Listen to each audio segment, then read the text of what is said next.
Hello! Hi అండి. This is my channel. Today recipe chicken curry with ఆలుగడ్డ. బంగాళదుంప chicken curry వండిస్తున్నాను ఇవాళ. చూడండి, ఆలుగడ్డ ముక్కలు కోసాను.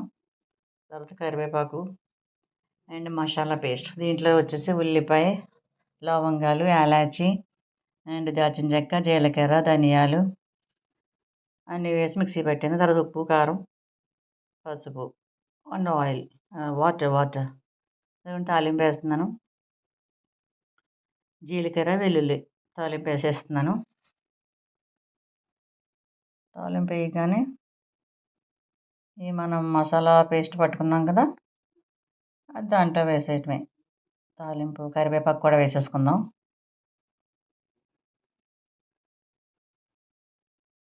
అయిపోతూ ఉంటే అప్పుడు మనం మసాలా మొత్తం తీసుకొని దాంట్లో వేసేద్దాం.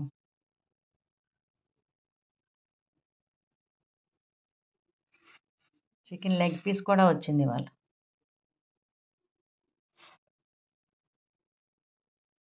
అన్నీ వేసుకున్న దీంట్లో స్పెషల్ ఏంటంటే ఆలుగడ్డ, బంగాళదుంప వేసి నేను అప్పుడెప్పుడు చేస్తూనే ఉంటాను. అప్పుడప్పుడు మా పిల్లలకు కూడా చాలా ఇష్టం. చాలా టేస్టీగా ఉంటుంది. చికెన్ ముక్కలు ఎంత టేస్టో బంగాళదుంప కూడా అంత టేస్ట్ ఉంటుంది దాంట్లో. బంగాళదుంపలు పులుసు కూడా పెడతాను ఒక్కొక్కసారి.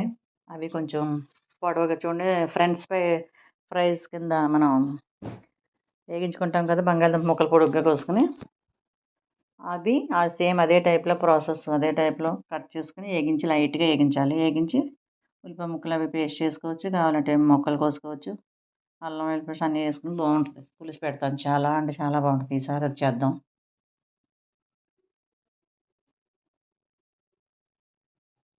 వేగిపోయాక మనం ఉప్పు, కారం అన్నీ వేసుకుందాం. వేగాక చాలా మట్టుకు వేగిపోయింది. ఇప్పుడు ఆలుగడ్డ వేసేస్తున్నాను. బంగాళదుంప ముక్కలు ఒక 10 నిమిషాలు లైట్గా వేగాలి సిమ్లో. మూత పెట్టేసుకుంటే ఒకసారి అన్నీ కలిపేసుకుని సిమ్లో పెట్టేసి వేసుకోండి. ఎప్పుడైనా ఉప్పు, కారం వేసుకోవచ్చు, తర్వాత వేసుకోవచ్చు. కానీ కొంచెంసేపు మాత్రం ఒక 2-3 నిమిషాలైనా మగ్గాలి. మగ్గిపోయిన ఉప్పు, కారం, పసుపు, ఇంకా మసాలా పొడి ఏమీ అవసరం లేదు. ఎందుకంటే మనం దాంట్లో మిక్సీలో వేసేస్తాం కాబట్టి, మిక్సీ పెట్టిన పేస్ట్లో ఇంకా అవసరం లేదు పొడి. ఇప్పుడే తినేయాలనిపిస్తుంది, అంత గుమగుమలాడేస్తుంది. కానీ మీకు అరోమా రాదు. మాకైతే అరోమా ఇల్లంతా వచ్చేస్తుంది. ఎందుకంటే వండేవాళ్ళు ఎవరైనా అంతే కదా, బాగా సువాసన బాగా వస్తుంది.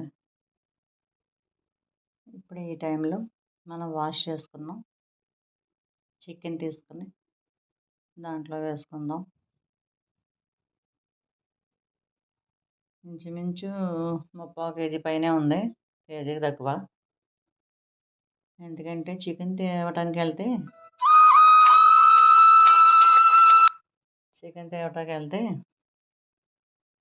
అక్కడ ఇదే పొట్లం కట్టేసి ఉంచాను లాస్ట్గా. ఇప్పుడు పొట్లాలు కట్టరు, మనిషి వెళ్ళాక కడతారు కదా, అలాంటిది లాస్ట్ మన కోసమే మిగిలింది చికెన్. లెగ్ పీస్ కూడా వేసి ఉంచాడు దాంట్లో. కానీ నాకు లెగ్ పీస్ అంటే చిరాకు. కేఎఫ్సీకి వెళ్తాం, కేఎఫ్సీలో కూడా లెగ్ పీస్ అంటే ఇష్టం కాదు. మా పిల్లలకి లేకపోతే మా కూడా వచ్చిన వాళ్ళకి ఇచ్చేస్తాను. బిర్యానీలో లెగ్ పీస్ వస్తుంది, అది ఇష్టం కాదు. అందరూ లెగ్ పీస్ అంటారు. I don't like leg piece. I like only small pieces.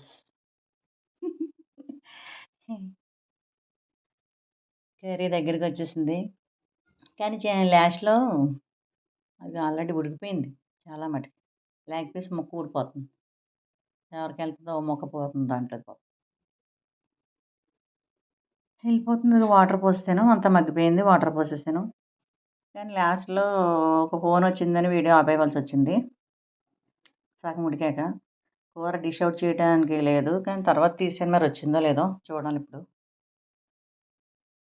Curry అయితే ఉడికిపోవస్తుంది. ఇలా ఒకసారి చేస్తూ ఉండండి. ఏముంది, అంతా సేమ్ ప్రాసెస్సే. ఎక్స్‌ట్రా వచ్చి బంగాళదుంప. మనకి ఎలాగో బంగాళదుంప వేపుళ్ళు, కర్రీలు అన్నీ ఇష్టపడతాం కదా! అలాగే దీంట్లో ఒక్క 2 బంగాళదుంపలు వదలండి. ముక్కలు కోసి అదిరిపోద్దసలు. అంతే కూర దగ్గరికొచ్చేసింది. నచ్చితే లైక్ చేయండి. లేకపోతే చూసి వదిలేయండి అంతే. ఇంకేం చేయలేం. లైక్ చేయట్లేదు చూస్తున్నారు కానీ జనాలు లైక్ చేయట్లేదు. సూపర్ కర్రీ అయితే వచ్చింది. టేస్ట్ చేశాను. లాస్ట్‌లో అప్పుడు అదే ఎవరో ఫోనొచ్చిందనగా తర్వాత కర్రీ అయిపోయాక డిష్ అవుట్ బౌల్‌లోకి తీసి కర్రీని అలా పెట్టాను. చూడండి అలా వచ్చింది లాస్ట్‌కి. Leg piece, potato, chicken pieces, yummy yummy chicken ఆలుగడ్డ కర్రీ. సూపర్! నచ్చితే చేసుకొని తినండి. లేకపోతే లెగ్ పీస్ తీసుకోండి వచ్చి.